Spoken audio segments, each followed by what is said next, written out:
Class 12 Physics or chapter number 1 or exercise 1.2.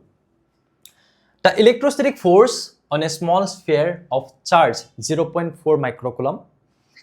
due to another small sphere of charge minus 0.8 microcoulomb in air is 0.2 Newton. প্ৰথম কথা এটো আমাক দি থোৱা হৈছে যে দুটা স্ফিয়াৰ আছে এটা স্ফিয়াৰৰ যেটো চাৰ্জ হেতু 0.4 মাইক্ৰোকুলম প্লাসত আছে আৰু আনটো স্ফিয়াৰৰ যেটো চাৰ্জ হেতু হৈছে -0.8 মাইক্ৰোকুলম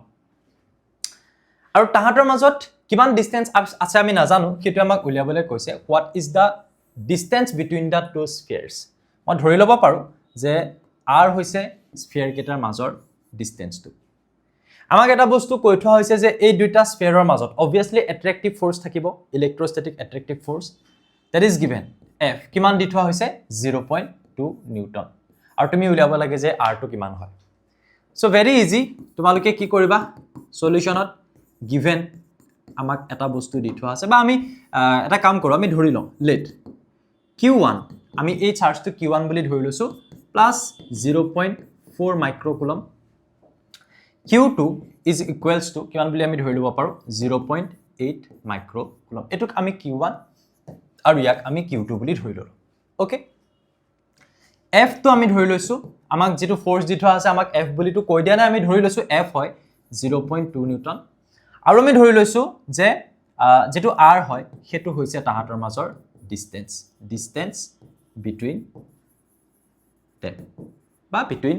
q1 and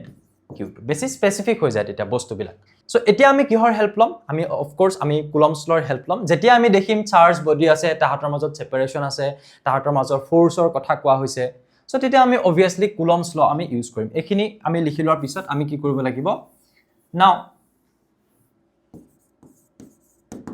from Coulomb's law of electrostatic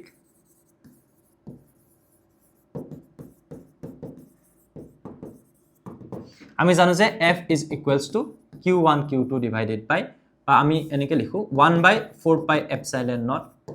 q1 q2 divided by r square এটা আমাৰ ফৰ্মুলা আছিল আমাক লাগে কি ডিসটেন্স সো এটো এফালে লৈ আনা r square is equals to 1 by 4 pi epsilon naught into q1 q2 f তো এফালে গুছি গল তলত আহিলে f হল সব জায়গাত আছে আমি জাস্ট বস্তু বিলাক পুট কৰি দিম ফৰ্মুলা বিলাকৰ জায়গাত আমাৰ আনসাৰ আৰাম সে ওলাই যাব চাই থাকা r square আৰু এফালে কি হ'ব 1 by 4 pi epsilon naught ৰ value 9 into 10 to the power 9 q1 q2 charge কেটা আমাক দি থোৱা হৈছে 0.4 মাইক্ৰোকুলম তোক আমি কুলমলৈ দিলে 10 to the power -6 আহিব into q2 ঠাইত আমি কিমান লিখিম -0.8 আমি কিন্তু অকল ম্যাগনিটিউডটোহে লিখিম 0.8 into 10 to the power -6 coulomb আমাক বুজাইছে যে চাৰ্জটো কেনেকুৱা টাইপৰ দুটা টাইপৰ চাৰ্জ থাকে of course positive and negative so আমাক প্লাস মাইনাস টো চাৰ্জটো টাইপটোহে বুজাইছে হা আমি লিখোতে আমি প্লাস মাইনাস টো ইয়াতে পুট নকৰো সো এটা আমাৰ আছিল কিমান plus 0.4 মাইক্ৰোকুলম q1 q2 divided by আমাৰ ইয়াত কি হৈ যাব f হৈ যাব জাস্ট আমি কুলম্বস ল যেটো আমি জানো তাক আমি ৰিএৰেঞ্জ কৰি দিলে আমাৰ কামটো বনি যায় ফোৰ্স তো আমাৰ কিমান দি থোৱা আছে 0.2 নিউটন সো সব SI ইউনিটত আছে এতিয়া ইউ মিটাৰত আছে হয়নে ই যেটো নিউটনত আছিল এতিয়া আমি 9 into 10 to the power 9 into এখিনি আমি যদি কৰো তেতিয়া হলে কি আহিব এফালে সোৱা তোমালোকে 9 into 0.4 into 0.8 into 10 to the power একেলগ কৰা 9 -6 -6 -12 হ'ব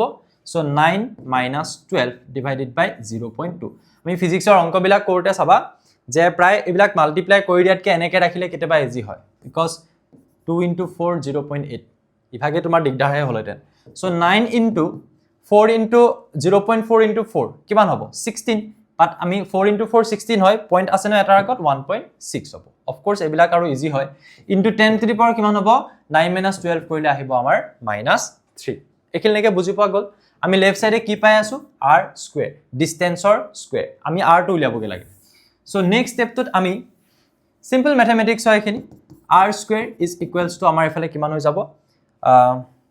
14.4 আহিব 9 into 1.6 এফালে থাকিলে 10 to the power -3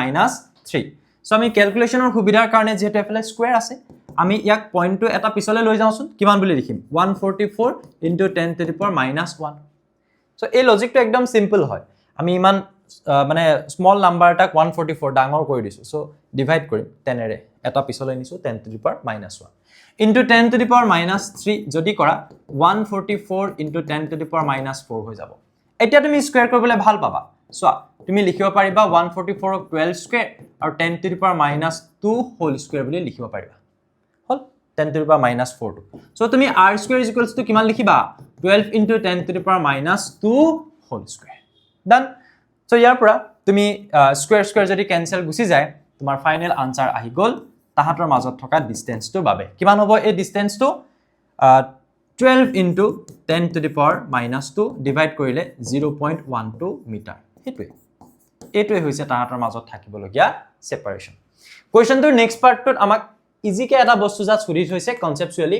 যে what is the force on second sphere due to the first আমাক যে কৈছিলে এই যেটো আমাৰ 0.2 নিউটন কৈছিলে হেতু আমাক কি বুলি কৈছিলে যে electrostatic force on a small sphere of charge ইমান due to another small sphere charge of ইমান তাৰ মানে এই স্ফিয়াৰটোক ই দিয়া ফোৰ্স এহেতৰ দুটাৰ মাজত অ্যাট্ৰাক্টিভ ফোৰ্স আছে ই তাৰ মানে ই ইয়াক দিয়া ফোর্সটো কোনফালে হ'ব এইফালে টানিব ইয়াক সো এই ফোর্সটো সাপোজ আমাৰ 0.2 নিউটন F1 তেতিয়ালে ইয়াৰ ওপৰত ই দিয়া ফোৰ্সটো সাপোজ F2 হেতু কি হ'ব নিউটনৰ লৰ মতে আমি ক'ব পাৰো ইকুৱেল এণ্ড অপোজিট হ'ব